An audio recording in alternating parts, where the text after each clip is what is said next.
오늘 읽으신 본문 사무엘상 9장 1절에서 14절 말씀을 중심으로 해서 블라인드 서밋을 주의하라 라고 하는 제목으로 함께 은혜를 나누기를 원합니다. 여러분, 블라인드 서밋이라고 하는 단어가 참 생소하고요. 저도 설교를 준비하기 전까지 이 용어를 잘 몰랐었는데 이 설교를 준비하면서 이 용어를 알게 되고 또 오늘 이 본문과 연결해서 이 설교 제목을 설교를 준비하게 되었는데요. 이 블라인드 서밋은요, 운전할 때 운전자들을 안내하는 교통 표지판입니다. 그래서 보통은 영어권, 영국이나 혹은 호주 같은 데에서 이렇게 써 있는데요. 여러분, 운전하시다 보면 등성이를 오를 때가 있잖아요. 언덕을 오를 때가 있는데 언덕을 오르게 될 때에 주의하라고 하는 것입니다. 그러니까 등성이에 올라가기 전까지는 뒤 너머에 어떤 상황이 있는지를 알지 못하기 때문에 운전자에게 주의하라. 속도를 줄이거나 아니면 추월하지 말거나 뭐 이렇게 조심하라고 하는, 그래서 전방 상황에 대비하라고 하는 그것이 바로 블라인드 서밋인데요. 국내에서는요, 전방 시야 불량 혹은 급경사, 언덕길 주의, 아마 언덕길 주의가 아마 옳은 표현일 거라고 생각이 됩니다. 어쨌든 이런 블라인드 서밋이라고 적혀있는 교통 표지판을 보면서 여러분들도 운전하면서 참 정상을 지나서 그 내리막길로 갈 때는 얼마나 이 시야가 좋은지 모르겠습니다. 위에서 밑으로 볼 때 전방의 시야가 좋을 때는 운전하기가 참 좋지만은, 그러나 언덕길을 올라갈 때에는 반대편의 언덕 밑에 무엇이 있는지도 알지 못하고 섣불리 갔다가는 잘못하면 큰일을 당할 수도 있기 때문에 조심조심하고 불안해하고 염려하는 그런 상황을 대할 때 교통 표지판에 안내 표지판으로 블라인드 서밋이라 이렇게 표지가 되어 있습니다. 우리의 삶도 매일매일 이 표지판을 대하며 살고 있는 듯합니다. 마치 한치 앞을 알 수 없을 그런 상황 가운데서 우리가 불안함과 답답함을 느끼고 있는데, 우리 집사님 아까 기도하신 것처럼 6.3 대선을 앞두고 지금 뭐 야당과 또 여당, 또 여당에서는 또 이제 단일화를 앞두고 지금 뭐 한치 앞도 모르는 그런 상황 속에서 우리가 하루하루 조마조마하게 우리 정치 상황들을 지켜보고 있는데, 바라기는 저와 여러분들이 이 나라의 선거가 정말로 공정하게 투명하게 또 잘 치러지게 하시고 하나님 마음에 합한 대통령이 꼭 선출되어서 하나님이 이 나라를 주관하시는데 그를 통하여서 이 나라를 주관하실 수 있도록, 여러분들이 뭐 내가 기도한다고 뭐 대통령이 판세가 변하나라고 하지만 우리의 기도를 하나님이 받으시고, 할렐루야, 우리의 기도를 하나님이 받으셔서 여러분 기도할 때마다 이 나라를 위해서 꼭 기도해 주셔서 하시기를, 선거일 날까지 또 결과가 나올 때까지 기도하시고 또 대통령이 선출되면 또 그를 위해서 또 기도하되 그가 이 나라를 어떤 당력에 의해서 개인의 사욕에 의해서 다스리는 것이 아니라 법과 질서에 의해서 공정과 정의로 이 나라를 다스릴 수 있도록 여러분 꼭 기도하셔서 우리의 신앙이 정치 상황에 따라 흔들리지 않도록 하나님이 이 나라의 주관자가 되심을 경험하며 나가시는 그런 은혜가 있기를 주님의 이름으로 축복합니다. 하나님께서요, 특별히 우리 각자의 신앙생활 속에도 이 블라인드 서밋과 같은 상황들을 우리가 만나게 되는데요. 하나님께서도 이 경고 표지판을 주시면서 좀 주의하라, 또 속도를 줄이라 라고 하면서 또 헛된 것을 보지 말고 이렇게 너희가 신앙생활을 잘 감당하라 라고 하는 사인을 주실 때가 있는데요. 우리는 이 보이는 것과 보이지 않는 것에 대해서 우리는 참 예민합니다. 그런데 보이는 것에 대해서는 우리가 보이는 것이 더 어떻게 보면 안전하지요, 그죠? 보이는 것을 바라보고 나가는 것은 어떻게 보면 더 확실한 우리의 인생의 경로처럼 보이기 때문에 우리는 눈앞에 보이는 것을 붙잡고 나갈 경우가 많이 있습니다. 그런데 보이는 것보다 보이지 않는 것이 훨씬 더 많고요. 또 보이는 것보다 보이지 않는 것이 훨씬 더 가치 있고 중요한 경우가 있을 때가 있습니다. 그래서 우리가 보이는 것만 가지고, 지금 보이는 상황만 가지고 불안해하거나 또 두려워하거나 하지 말고, 또 내가 그 블라인드 서밋이라고 하는 상황을 만났을 때 보이는 것, 당장 눈앞에 보이는 외적인 것만 가지고 그 상황을 넘으려 하지 말고 보이지 않는 더 중요한 가치를 붙잡는 우리 성도들이 되시기를 주님의 이름으로 축복합니다.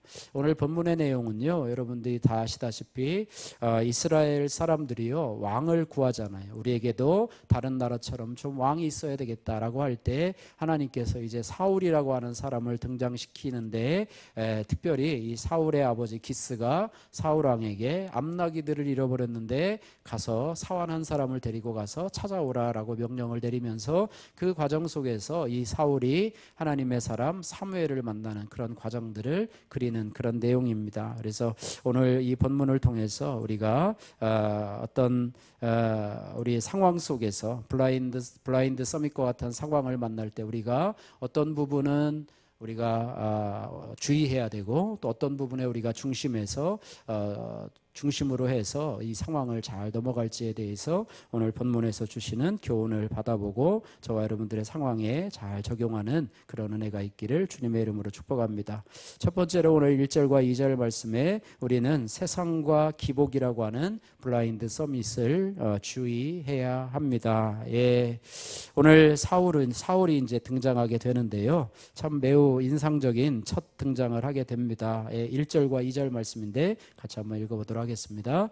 베냐민 지파의 기스라 이름하는 유력한 사람이 있으니 그는 아비엘의 아들이요 스롤의 손자요 베고라스의 증손이요 아비야의 현손이며 베냐민 사람이더라. 기스에게 아들이 있으니 그의 이름은 사울이요 준수한 소년이라. 이스라엘 자손 중에 그보다 더 준수한 자가 없고 키는 모든 백성보다 어깨 위만큼 더 컸더라. 아멘. 1절에는 보니까 베냐민 지파의 기스라 이름하는 유력한 사람이 있다라고 이야기를 하고 있습니다. 유력한 사람이라고 하는 뜻은 뭐냐면 힘이 있고 강력한 영웅이라고 하는 뜻입니다. 그래서 사울의 아버지 기스는요, 그 당시 사람들에게 영웅으로 취급받고 사울도 그 아래에서 자라면서 뭐 강력한 그런 지도력과 영향력 아래에 있는 아들도 마찬가지로 그런 상황 속에서 부유한 상황 속에서 또 권세 있는 상황 속에서 자랐겠지요. 예, 그래서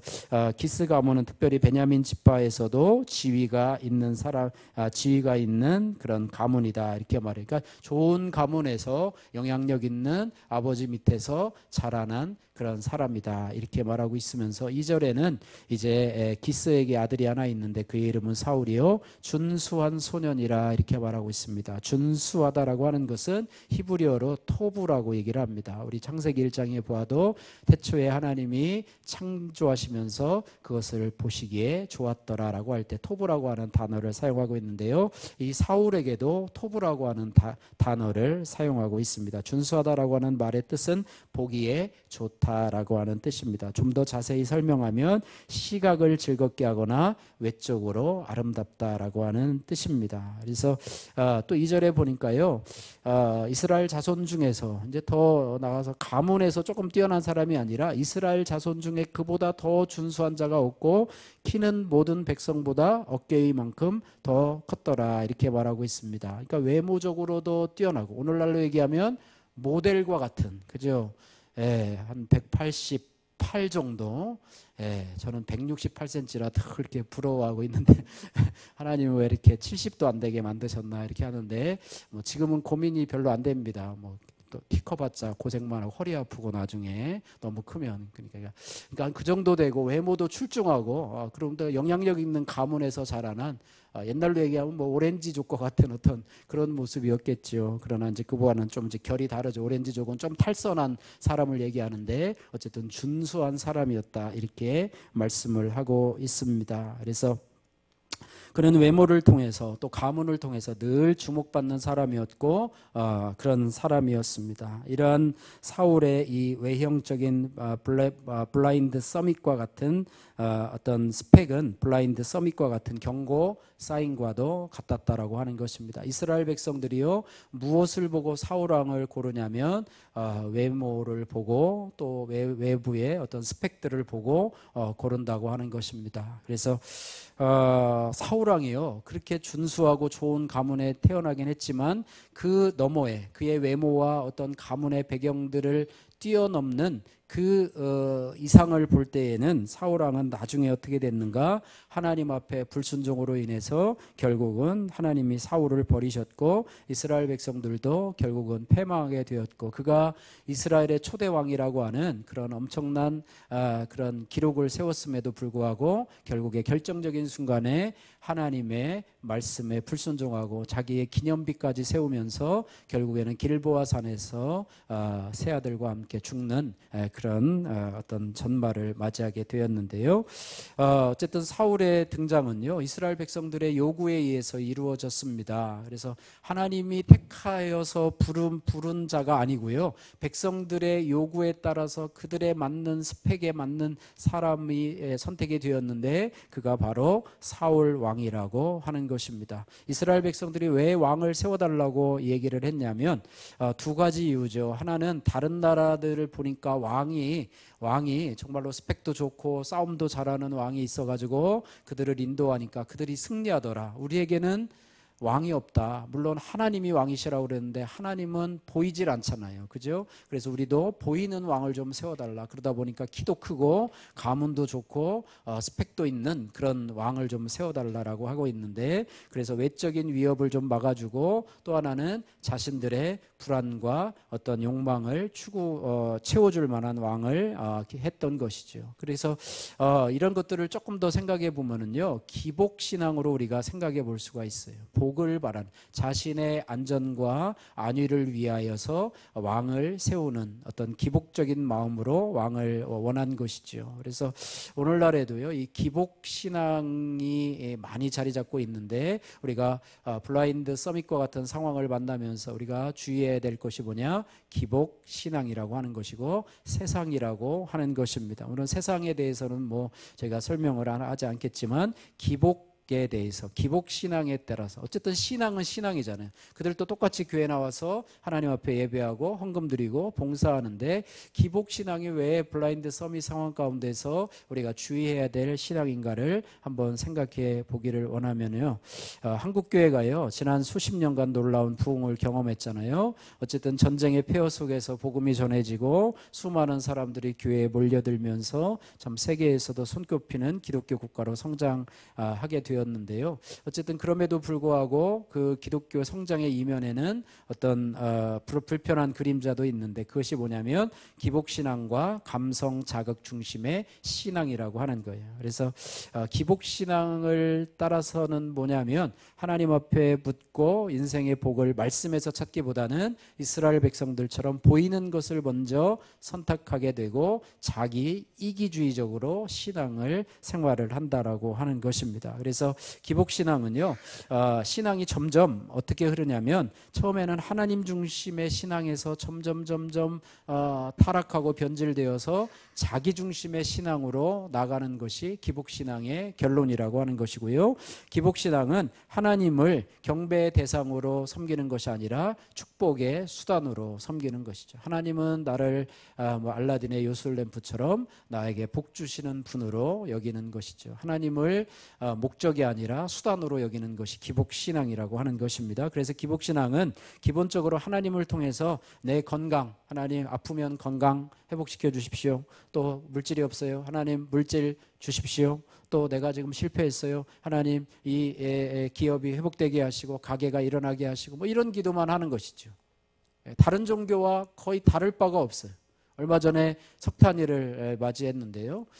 석탄일 어린이날과 같이 되었고요. 공교롭게도 우리 기관에서 야유회를 가는데요. 그 고난주간 동안에 2번이나 절을 가게 되었어요. 2번이나 절을 가게 되어서 거기에 달린 연등도 보고 제가 유심히 봤거든요. 연등도 보고 또 거기에다가 이제 이렇게 뭐 기와장에다 이름을 쓰고 그러니까 뭐 5만 원, 10만 원, 뭐 30만 원, 뭐 100만 원 이렇게 쓰고 거기에 쓴 글귀들도 있는데 보면 대부분 다 가족들 건강, 행복 뭐 이런 거예요. 다 보면 똑같아요. 많이 쓰지도 않았어요. 그런데도 열심히 찾아가서 또 어떤 분은 열심히 또 거기 야외에 있는 불상에게 가서 뭐 1000배를 하는지 뭐 100배를 하는지 뭐 50배를 하는지 어떤 열심히 절하고 있는 모습도 보면서 이렇게 시간을 보냈는데요. 어쨌든 기복신앙이 신앙이긴 신앙인데 잘못된 신앙이라고 하는 것이죠. 그래서 우리에게 불안함을 주고 두려움을 주는 그런 블라인드 서밋과 같은 상황을 안전하게 넘을 수 있는 그런 신앙이 아니라고 하는 것이기 때문에 우리가 신앙생활하면서 우리가 기복신앙을 주의해야 한다. 할렐루야. 기복신앙을 주의해야 된다. 내가 기복신앙이다 라고 할 수 없지만 우리 안을 말씀으로 자꾸 비춰보다 보면 자꾸 그런 성향들이 우리 안에 있어요. 저에게도 있고 여러분들에게도 있어요. 그러나 우리는 나는 기복신앙 아니야. 나는 그래도 먼저 그 나라와 그 일을 구하고 내 영광보다는 하나님의 영광을 위해서 살아라고 하지만 우리는 기본적으로 이기적인 그런 인간이라 그런 쪽에 대해서 분명히 하고 있습니다. 저도 당뇨가 있으면 뭐라고 기도하겠어요? 뭐 당뇨에 대해서 고쳐달라고 기도하겠죠. 물질이 없으면 뭐라 그래요? 또 물질 달라고 기도하겠죠. 뭐 어쨌든 그런 쪽으로 기도를 하는데요. 어쨌든 하나님은 복을 주시는 분이 맞아요. 어쨌든 헌금하면 복 받고 기도하면 병 낫고 사업이 잘 되고 뭐 이런 것 맞고 하나님은 복 주신 분이시고 복의 근원신 것이 맞지만 신앙의 본질은 거기에 아니라고 하네. 신앙의 본질은 십자가를 따르는 삶이고 자기를 부인하는 제자의 길이다 이렇게 말씀하고 있습니다. 또 하나는 뭐냐면 감성 중심의 신앙생활이 어떻게 보면 거기에 또 같이 기복신앙과 더불어서 같이 따라간다고 하는 거예요. 그래서 신앙은요 감정에 기반을 두는 것이 아니라 말씀 위에 진리 위에 세워줘야 되는데 어떤 분들은 자꾸 감정에만 치우쳐서 막 불로불로 하는 거를 좋아하고 어떤 신비적인 체험을 좋아하고 교회 가서 내가 눈물을 못 흘리면 그날은 은혜를 못 받았다. 가슴이 뜨거워지지 않으면 내가 그날 은혜를 못 받았다. 그런데 그날은 눈물을 많이 흘렸어. 그날 너무 재미있었어. 설교가 너무 재미있었어. 우리 유명한 목사님 그 있잖아요. 무시 목사님처럼 신나게 웃고 나니까 은혜 받았어. 오늘 너무 재미있었어. 오늘 너무 은혜 받았어. 그런 경우가 있잖아요. 그런데 눈물과 어떤 웃음으로 우리의 어떤 신앙을 이렇게 진행하는 것이 있는데요. 기독교 신앙에 있어서 인간의 감성 너무나 중요하고 또 저도 이제 설교학을 전공한 사람이라 감성을 터치한 제 논문 제목이 감성 부분이에요. 그래서 로고스와 또 파토스와 로고스가 있는데 그 중에서 이 파토스가 감성을 터치하는 설교에 대한 부분으로 이제 제가 논문을 썼는데 감성을 잘 터치하지는 못하는 것 같아요. 저도 잘 웃기고 이래야 되는데 연기자처럼 또 개그맨처럼 그렇게 해야 되는데 그러지는 못하는 것이라 제가 회개하고요.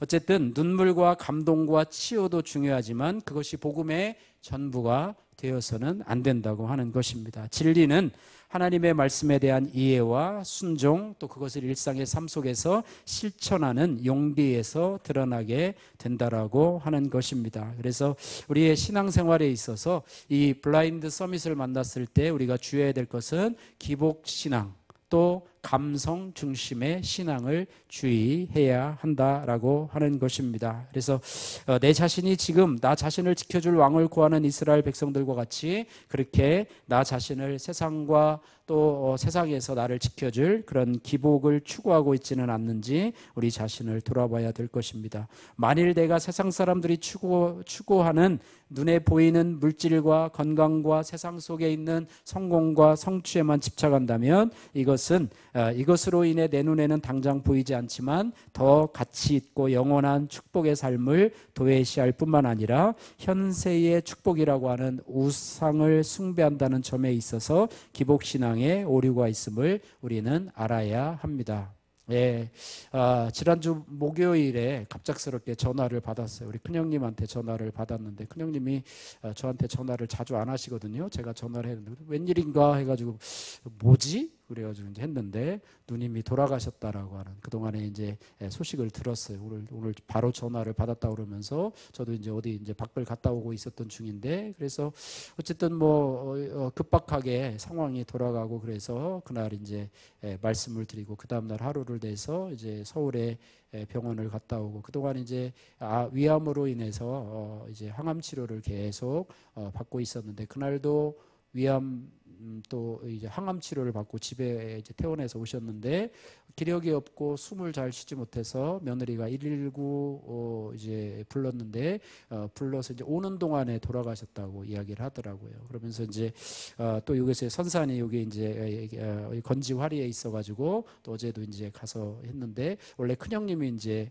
목사님 선교사님이시라 이제 인도하기로 했는데 갑자기 또 몸이 안 좋으셔서 갑자기 저에게 아무것도 준비해 갖고 있지 않은데 가는 도중에 연락을 받아가지고 저보고 하관 예배를 인도하라는 거예요. 그래서 좀 이제 투덜투덜했지요. 어떻게 약속을 했으면 자기가 해야지 왜 안 하고 나한테 이렇게 맡기냐. 그러면서 저는 아무 부담 없이 그냥 갔거든요. 부담 없이 갔는데 하다가 또 이제 전에 많이 인도했으니까 이제 성경책도 얻어가지고 뒤적뒤적하고 그랬는데 어쨌든 뭐 그 마을 주민들 예수 믿는 분이 거의 없는 그런 마을 동네 분들이 야산에서 이제 그런 이제 진행을 하고 있는데 참 어색하더라고요. 어색한데 가만히 이렇게 보면서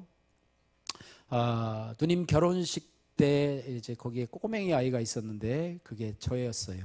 누님 결혼식 사진이 바랜 사진이 있고 그때 이제 제가 2살인가 3살인가 했었고 어쨌든 누님하고 한 2년 정도 차이가 나는데 어쨌든 20살에 어쨌든 여기서 결혼해가지고 서울에 가셔서 어쨌든 불신 남편하고 결혼을 해서 어쨌든 힘들고 어려운 삶을 살았어요. 초등학교밖에 나오지 못하고 또 매형도 교육을 받지 못하고 어쨌든 이 일 저 일 하면서 서울에서 어쨌든 사시고 또 남배를 키우고 또 지금은 이제 또 아파트 분양을 받아가지고 아파트 뭐 10억 넘는 아파트가 있고 뭐 이런 가운데 얼마 전에도 암 투병하기 전에도 거의 건물 청소를 하시며 다니면서 어쨌든 그러면서도 우리 동생들을 늘 챙기고 또 교회 어려움이 있으면 헌금해 주시고 또 저희가 처음에 왔을 때도 이제 집이 없었어요. 저희가 집이 없어가지고 전세금을 하는데 우리 아마 권사님도 아실 거예요. 박민정 권사님도 아실 텐데 집이 없었는데 그때 매형하고 누님이 담보를 서주셔가지고 또 대출을 해서 이제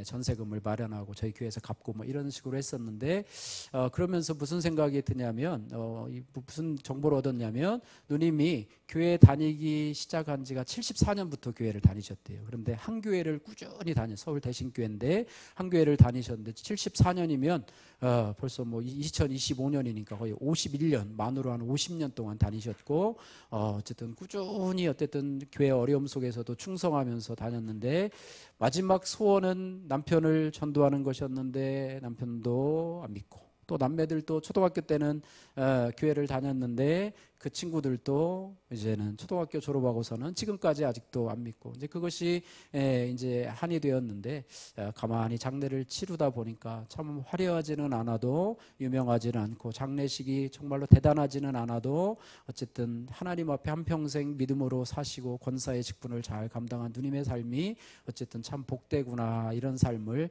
이런 생각을 했고 어쨌든 그런 의미에서 이제 복음을 전하고 말씀을 전했는데요.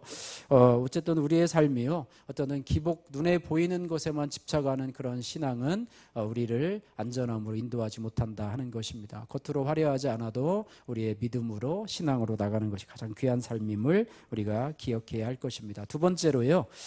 우리가 주의해야 할 블라인드 서밋은 뭐냐면 한번 따라해 보세요. 성품과 재능입니다.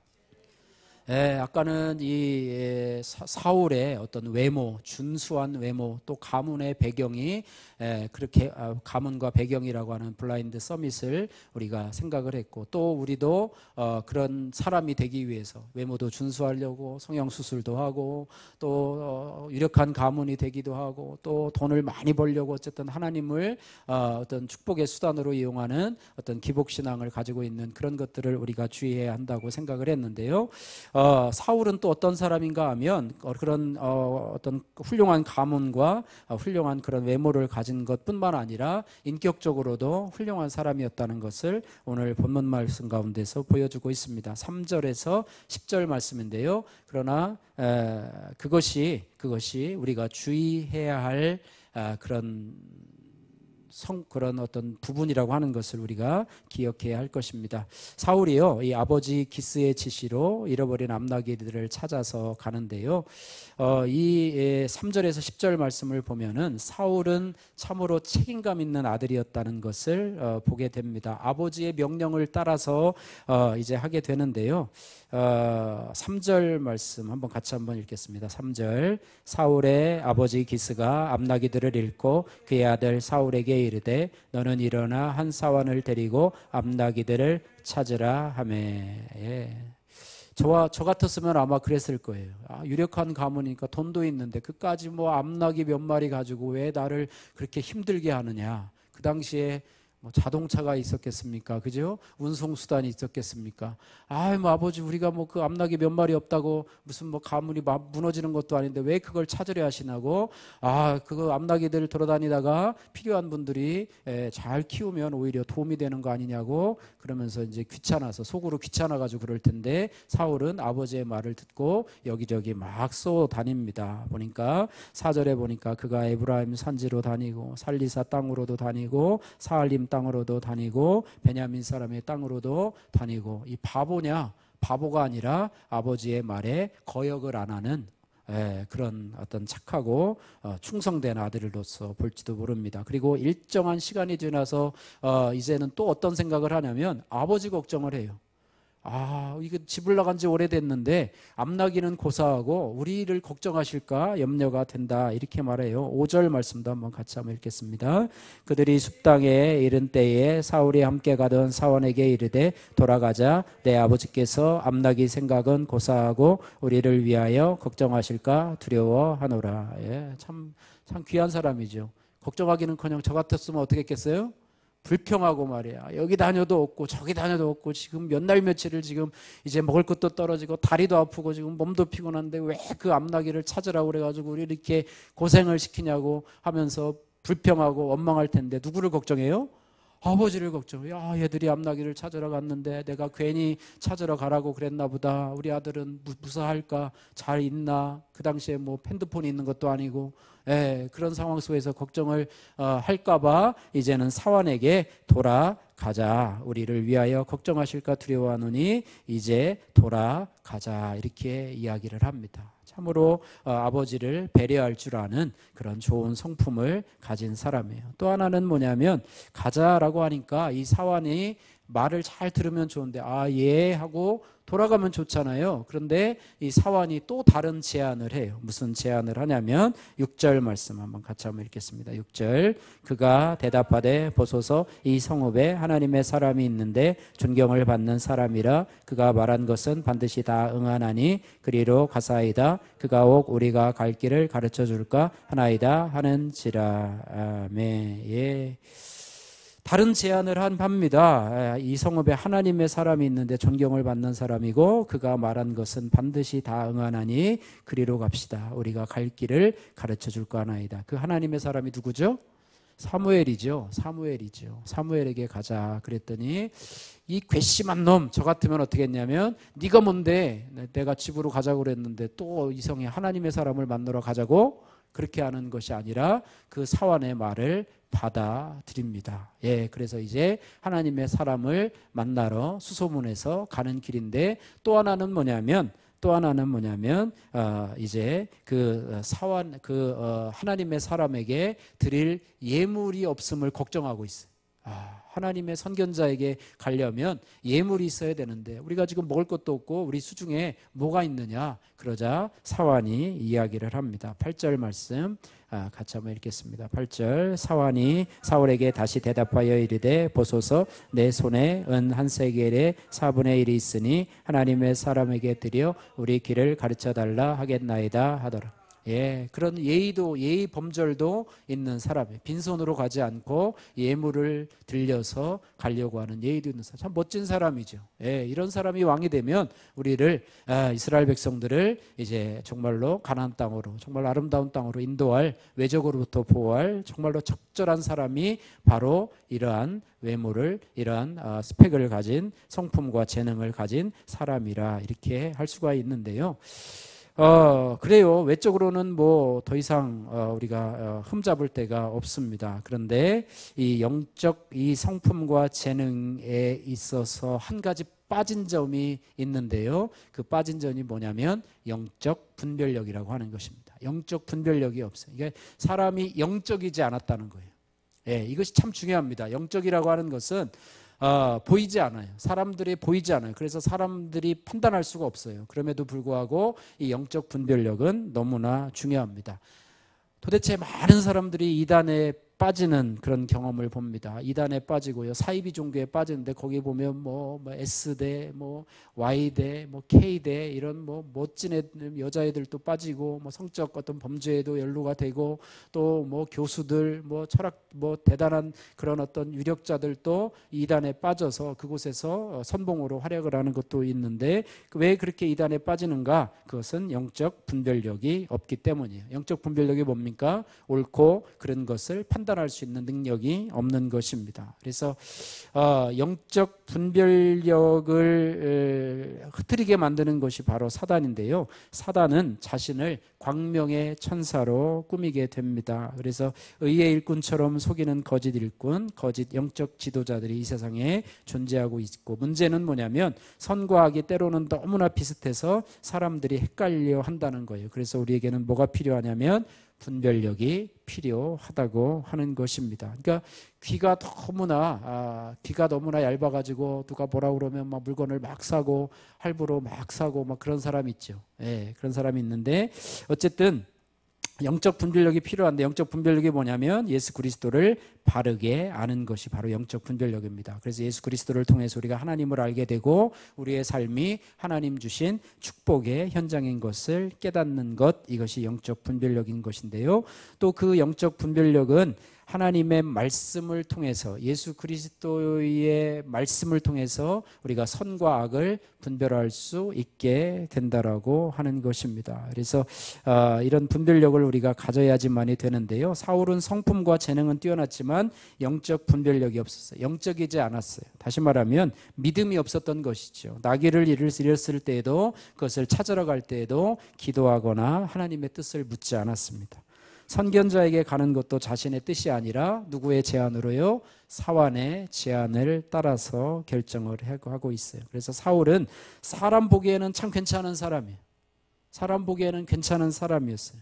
참 신랑감으로는, 딸이 있는 부모에게는 신랑감으로는 최고의 신랑까지지만은 영적이지 않았고 믿음이 없는 사윗감이라고 하는 것이죠. 예, 그래서 하나님 보시기에는 보이지 않는 결핍이 있는 사람이었다고 하는 것입니다. 그래서 성품이나 재능이라고 하는 그런 것이 어쨌든 블라인드 서밋과 같은 그런 착시 현상, 그런 우리에게 불안과 두려움을 주는 것을 일시적으로는 막는 것처럼 보이지만 그것은 어떤 결정적인 해결 요소는 되지 않는다 하는 것입니다. 그래서 가장 중요한 것은 우리가 영적인 분별력이 있느냐, 이것이 가장 중요하고 블라인드 서밋을 이겨나갈 수 있는 방법이라고 하는 것입니다. 세 번째로는요, 우리 11절에서 14절 말씀을 보게 되는데, 우리가 블라인드 서밋을 극복하기 위해서 우리가 주의해야 될 것을 살펴보았는데, 이제는 우리가 주목해야 될 것이 무엇이냐? 그것은 말씀으로 중심 잡는 사람을 보아야 하고, 말씀으로 중심 잡는 사람이 내가 되어야 그 블라인드 서밋 상황 속에서도 우리가 그것을 극복해 나갈 수 있다라고 하는 것입니다. 오늘 이제 선견자 사무엘을 드디어 이제 사울이 만나게 되는데요. 사울은요, 어떻게 보면 무슨 이유로 찾아갑니까? 사무엘을 무슨 이유로 찾아가죠? 자신의 문제를 해결해 줄까. 잃어버린 암나귀들이 어디로 갔나 알려준. 결국 나중에 보면 알려주잖아요. 어디 가면 뭐 누가 있는데 뭐 거기 암나귀들이 있다가 해서 찾아주는데 그것을 위해서 찾아갔어요. 그러나 사무엘은 어떻게 했냐면 그 전날 하나님의 계시를 듣습니다. 내일 이맘때면 사울이라고 하는 사람이 찾아올 것인데 라고 말씀하고 있습니다. 오늘 본문은 아니지만요, 15절 16절 말씀 같이 한번 읽겠습니다. 15절 16절 같이 읽습니다. 사울이 오기 전날에 여호와께서 사무엘에게 알게 하여 이르시되 내일 이맘때에 내가 베냐민 땅에서 한 사람을 내게로 보내리니 너는 그에게 기름을 부어 내 백성 이스라엘의 지도자로 삼으라. 그가 내 백성을 브랄셋 사람들의 손에서 구원하리라. 내 백성의 부르짖음이 내게 상달되었으므로 내가 그들을 돌보았노라 하셨더니. 아멘. 예, 하나님은요, 하나님은요 이 사무엘을 통해서 말씀을 해주세요. 예, 그 당시의 삶이 어떠한 삶이었습니까? 여호와의 말씀이 희귀해서 이상이 흔히 보이지 않던, 영적으로 도덕적으로 혼란하던 시대에 하나님은 누구를 부르셔요? 사무엘을 부르셔서 어린 사무엘을 통해서 하나님의 음성을 들려주시고 또 엘리 제사장을 책망하시고 또 그는 하나님의 말씀으로 자라나게 됩니다. 그래서 하나님이 그와 함께 하시고 그가 말한 것이 하나라도 땅에 들어지지 않고 온 이스라엘 백성들이 그를 하나님의 선지자로 인정을 받는 사람이에요. 그때의 상황이 어떤 상황이었냐면 사무엘은요 이스라엘 백성들이 왕을 구하는 것에 대해서 반대를 했어요. 반대를 했고 또 반대한 상황에 대해서 이스라엘 백성들은 그 사무엘의 의견을 듣지 않고 거절하던 그런 상황 속에서 사무엘은 낙심하지 않고 지금도 어떤 상황이냐면 하나님 앞에 예배하러 가는 길이에요. 예, 하나님의 집을 위해서 산당으로 예배하러 올라가는 그런 중입니다. 그래서 그는 말씀의 질서와 하나님의 계시를 따라서 움직이는 그런 사람이었다고 하는 것입니다. 사울은 문제 해결을 위해서 움직이는 사람이었지만 이 사무엘은 하나님의 말씀의 질서를 따라서 하나님의 계시를 따라서 움직이는 그런 사람이었어요. 그리고 하나님의 말씀을 따라 중심을 잡고 살아가는 그런 사람이었다고 하는 것입니다. 그래서 우리는 하나님의 말씀으로 중심을 잡는 사람이 되어야 된다. 지금과 같은 블라인드 서밋과 같은 그런 불안함과 두려움과 염려와 걱정이 사로잡고 있는 이런 시대에 아마 6월 3일이라고 하는 그 블라인드 서밋의 정상에 오르면 이제 문제가 해결되겠죠. 그러나 6월 3일까지는 보이질 않아요. 도대체 그 너머에 뭐가 있을까?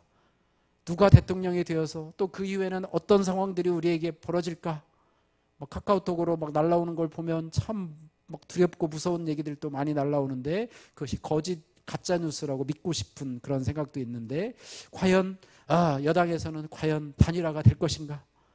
또 야당하고 여당하고 붙으면 누가 이길 것인가? 뭐 이런 생각들, 뭐 여러 생각들이 있는데 어쨌든 우리의 믿음의 사람으로서 블라인드 서밋을 넘으려면 우리가 말씀으로 중심을 잡는 사람이 되어야 된다. 할렐루야.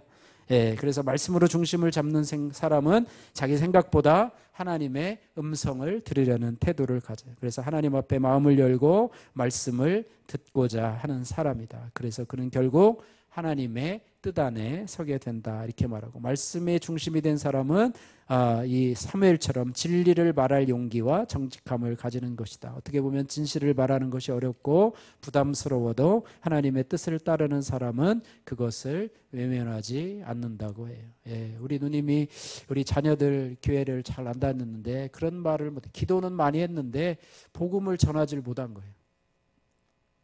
마음속으로는 얘들이 왜 교회 안 다니나 하고 이렇게 했지만 실제적으로는 그것이 많이 안타까웠다고 얘기를 해요. 그래서 자녀들이 부모의 예언을 누님의 마지막을 듣지 못했잖아요. 임종을 보지 못했기 때문에 저도 이제 그 조카들에게 가서 부모님 엄마가 돌아가셨는데 엄마의 마지막 소원이 뭔지 너희들 알지? 그러니까 알더라고요. 교회 다니는 거예요. 예수 믿는 거예요 라고 얘기를 하더라고요.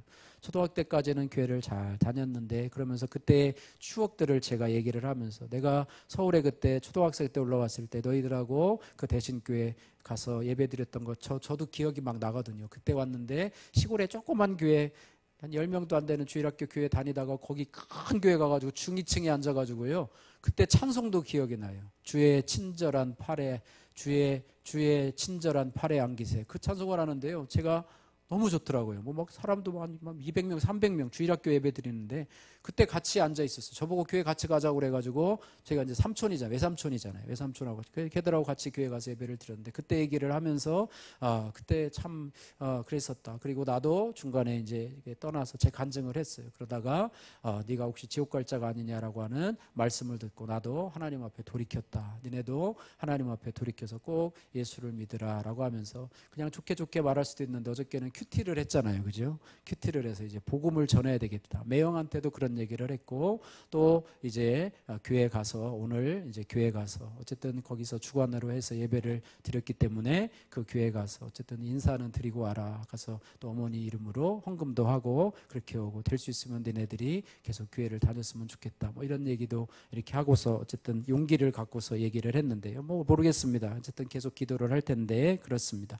그리고 말씀으로 중심을 잡는 사람은 어떤 사람이냐? 말씀과 함께 성장하면서 말씀을 적용하며 살아가는 사람이라고 하는 것입니다. 네, 그럴 때 하나님께서는 우리의 당한 블라인드 서밋을 잘 넘을 수 있는 지혜를 허락하신다고 하는 거예요. 이 블라인드 서밋은요, 우리 삶 속에 넘으면 또 있고 넘으면 또 있고 한등성이를 넘으면 또 있고 또 있고 또 있고 또 있고 아마 우리가 일생을 살아가면서 그것이 계속 반복되지 않을까 싶어요. 그래서 하나만 넘으면 되는 것이 아니라 또 넘으면 그 다음에 블라인드 서밋 경고판이 또 있고 또 있고 또 있는데 그것을 우리가 보이는 어떤 외관이나 어떤 스펙이나 어떤 외적인 그런 것에 치우쳐서 우리는 그것을 넘을 수 없다라고 하는 사실을 우리가 기억해야 할 것입니다.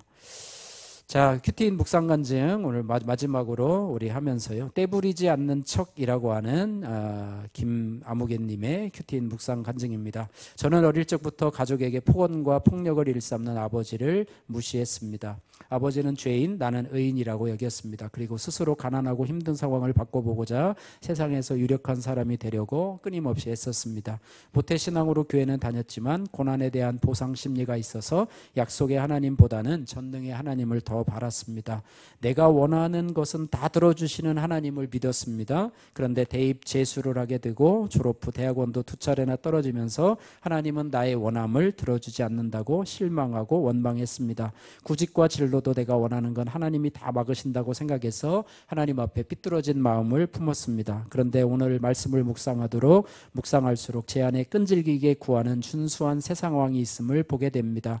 인생의 중요한 시기마다 거절의 응답으로 주님을 만나는 최고의 응답을 주셨음에도 불구하고 저는 기복신앙으로 눈에 보이는 보상을 더 기대했습니다. 수년 동안 성실히 교회 봉사를 했는데 나는 왜 되는 게 없나?